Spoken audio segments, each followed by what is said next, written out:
ચંદ્ર રામાભાઈ બોડાણા છે। મારી શાળાનું નામ છે નવી વસાહત નાનસલાઈ પ્રાથમિક શાળા। આજના કોમ્પ્યુટર અને મોબાઈલ યુગમાં શું છે, બાળકોની અને આપણા બધાની શારીરિક સ્વસ્થતા ઘટતી ગઈ છે। શારીરિક શ્રમ ઓછો થયો છે। બાળકો પણ મોબાઈલમાં જ મચ્યા રહે છે। એટલે આવા બાળકો તંદુરસ્ત થાય, કારણ કે તંદુરસ્ત શરીરમાં તંદુરસ્ત મનનો વાસ રહી શકે।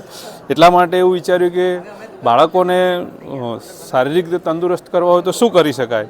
તો શનિવારે અમે એવું વિચાર્યું કે જો આપણે કસરતના દાવ છે એ જો સંગીતના તાલે સરસ વ્યવસ્થિત લયબદ્ધ રીતે જો કરાવીએ તો કેવું રહે। તો શરૂઆતમાં સંગીતના દાવ કસરતના દાવ બોલ્યા વગર અને પછી સંગીતના તાલે એ દાવ કરાવવાનું શરૂ કર્યું।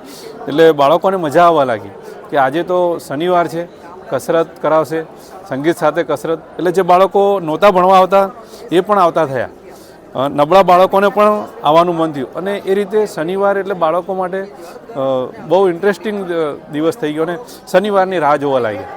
એટલે એનાથી અમારે શનિવારે બાળકોની સંખ્યા પણ વધવા લાગી અને શનિવાર અમારા માટે બહુ જ આનંદનો દિવસ થઈ ગયો। બાળકો ઉત્સાહભેર એમાં ભાગ લેવા લાગ્યા। સૂર્ય નમસ્કાર પણ આ રીતે સંગીતના તાલે કરવા લાગ્યા। બાળકો શનિવારે બહુ સરસ ઇન્ટરેસ્ટિંગલી